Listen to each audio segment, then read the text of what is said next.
بقول مولانا آزاد کہ دنیا میں ہر چیز مر جاتی ہے، فانی ہے مگر خون شہادت کے ان قطروں کے لیے جو اپنے اندر ہمیشہ رہنے والی زندگی کی روح رکھتے ہیں، کبھی فنا نہیں۔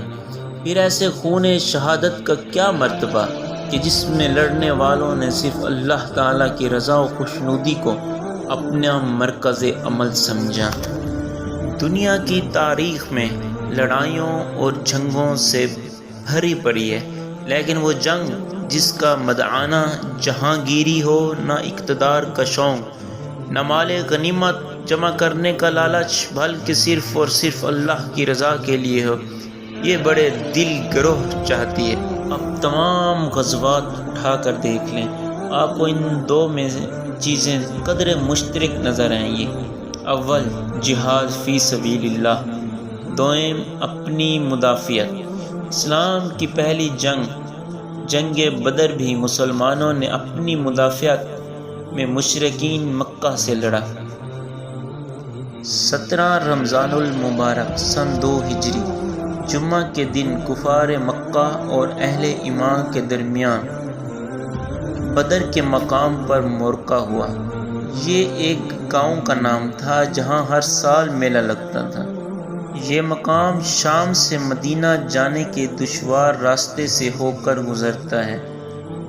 مکہ کے تمام تجارتی قافلے یہاں سے ہو کر گزرتے تھے۔ قریش کے تجارتی قافلہ سے حضرت عبداللہ کی جھڑپ ہو گئی، جس میں قریش کے ایک رئیس اعظم کا بیٹا قتل ہوا اور 2 گرفتار ہوئے۔ اس واقعے نے قریش کو مشتعل کر دیا، نیز انہیں اطلاع ملی کہ ان کے تجارتی قافلے پر مسلمان حملہ کرنے والے ہیں۔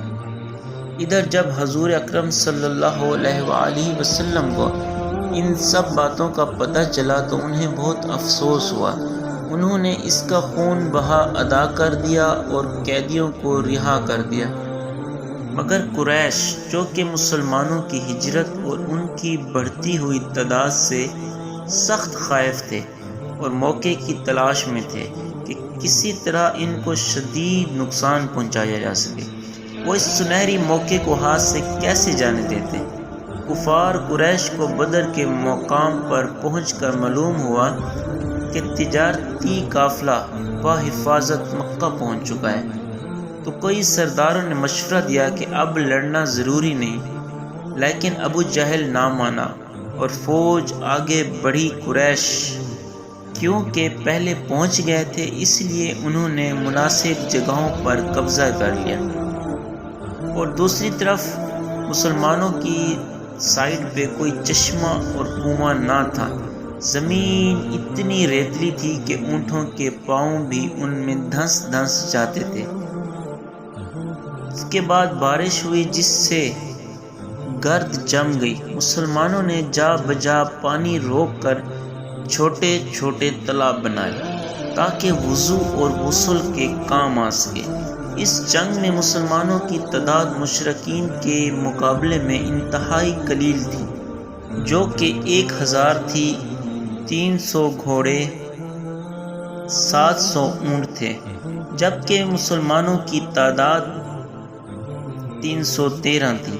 70 اونٹ اور صرف 3 گھوڑوں پر مشتمل تھی، مگر ان صحابہ کرام کے دل جذبہ ایمانی کی طاقت سے مالا مال تھے۔ انہیں اپنے اللہ اور نبی کریم صلی اللہ علیہ وآلہ وسلم کی ذات پر پورا بھروسہ تھا۔ لشکر اسلام کا یہ قافلہ 16 رمضان المبارک کو بدر کے مقام پر پہنچا۔ حضرت انس رضی اللہ تعالی عنہ سے روایت ہے کہ رسول کریم صلی اللہ علیہ وآلہ وسلم زمین پر ایک خاص جگہ ہاتھ رکھتے اور فرماتے کہ فلاں کافر کے مرنے کی جگہ ہے۔ حضرت عمر اور دیگر صحابہ رضی اللہ تعالی عنہ فرماتے ہیں کہ دوسرے روز جنگ ختم ہوئی تو ہم نے ان نشانات کی جگہ کو دیکھا۔ ہر کافر اسی جگہ مرا پڑا تھا جس جگہ آپ صلی اللہ علیہ وآلہ وسلم نے نشانات لگائے تھے۔ اس جنگ میں حضور کریم صلی اللہ علیہ وآلہ وسلم کے لیے جنگی کوارٹر کے طور پر ایک جھوپڑی بنائی گئی تھی۔ تمام صحابہ کرام رضی اللہ تعالی عنہ نے رات بھر آرام کیا۔ صرف ایک ذات تھی جو رات بھر نماز اور اللہ کی بارگاہ میں دعا کرتی رہی۔ آپ صلی اللہ علیہ وآلہ وسلم نے نہایت رقت امیز لہجے میں دعا فرمائی، یا اللہ تو نے مجھ سے جو وعدہ فرمایا ہے اسے پورا کر۔ اے اللہ اگر آج اہل اسلام کی یہ جماعت ہلاک ہو گئی تو زمین پر تیری عبادت نہیں ہوگی۔ آپ صلی اللہ علیہ وآلہ وسلم کی رقت امیزی دیکھ کر حضرت ابوبکر صدیق رضی اللہ تعالی عنہ نے فرمایا، اے اللہ کے نبی آپ کی یہ دعا ہی کافی ہے۔ آپ صلی اللہ علیہ وآلہ وسلم کا رب آپ کی دعا اور وعدہ کبھی رد نہیں کرے گا۔ دوسرے دن جنگ شروع ہوئی۔ اس جنگ میں زیادہ تر صحابہ کرام اور کفار قریش آپس میں قریبی رشتہ دار تھے۔ مسلمان ہونے کے بعد ان کے لیے یہ خونی رشتے اللہ کی محبت میں بے معنی ہو گئے۔ وہ اپنے بیٹوں، بھائیوں اور باپ کے خلاف صف آرا ہوئے۔ صرف ایک رشتہ باقی رہا جو اللہ کی ذات سے تھا۔ اس جنگ میں کافروں کو سخت نقصان اٹھانا پڑا۔ ابو جہل اور عتبہ جیسے بڑے سرداروں کے قتل کے بعد قریش نے سر اور ہتھیار ڈال دیے۔ مسلمانوں نے ان کو گرفتار کرنا شروع کر دیا۔ قریش کے بڑے معتبر لوگ گرفتار ہوئے۔ حضور کریم صلی اللہ علیہ وآلہ وسلم نے فرمایا، کوئی جا کر خبر لائے کہ ابو سفیان کا کیا حال ہے۔ حضرت عبداللہ بن مسعود رضی اللہ تعالی عنہ نے ابو سفیان کی گردن کاٹ کر آپ صلی اللہ علیہ وآلہ وسلم کے قدموں میں رکھ دی۔ اس جنگ میں مسلمانوں کے 14 صحابہ کرام رضی اللہ تعالی عنہ نے شہادت پائی، جبکہ قریش کے بڑے سرداروں سمیت 70 لوگ مارے گئے اور اس قدر گرفتار ہوئے۔ اس جنگ کے بعد قریش کا نشہ اتر گیا۔ بدر کی فتح سے مسلمانوں کی قسمت کا پاسا پلٹ گیا۔ اب وہ محض دین اسلام کے مبلغ ہی نہ تھے بلکہ ایک سیاسی طاقت کی حیثیت بھی اختیار کر چکے تھے۔ انہوں نے ظالمانہ قوتوں کو مٹا کر عدل و انصاف کی سلطنت قائم کرنے کی بنیاد رکھ دی۔ اس جنگ سے مسلمانوں کے لیے کئی پہلوؤں سے سبق اور نئی راہیں موجود ہیں۔ ایک طرف آپ صلی اللہ علیہ وآلہ وسلم نے قیدیوں سے اچھا سلوک کرنے کا حکم فرمایا، تو دوسری طرف آپ صلی اللہ علیہ وآلہ وسلم نے فدیہ دے کر انہیں چھوڑنے کا حکم بھی دیا۔ جو نادار تھے اور پڑھے لکھے تھے ان کو فدیے کے طور پر 10 بچوں کو پڑھانے کی ذمہ داری دی گئی۔ اس سے اندازہ ہوتا ہے کہ آپ صلی اللہ علیہ وآلہ وسلم تعلیم کو کتنی اہمیت دیتے تھے۔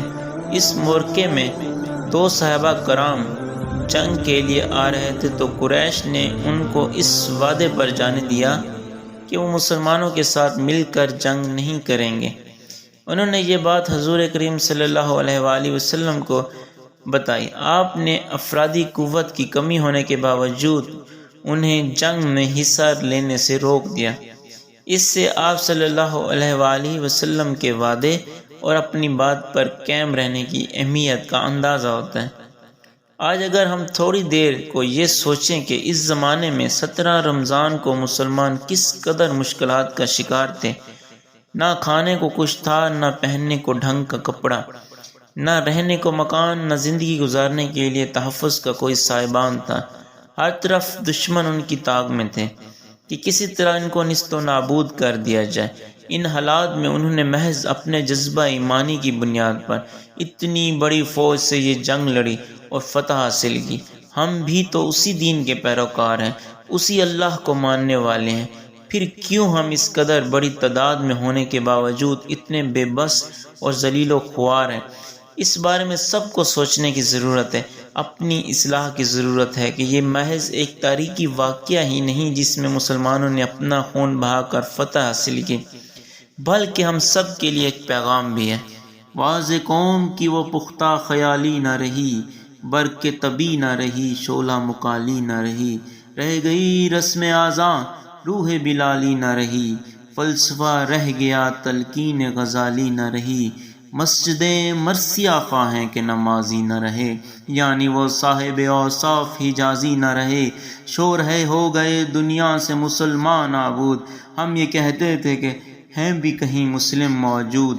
وضع میں تم ہو نصاری تو تمدن میں ہنود، یہ مسلمان ہیں جنہیں دیکھ کے شرمائیں یہود۔ یوں تو سید بھی ہو، مرزا بھی ہو، افغان بھی ہو، تم سبھی کچھ ہو، بتاؤ تم مسلمان بھی ہو۔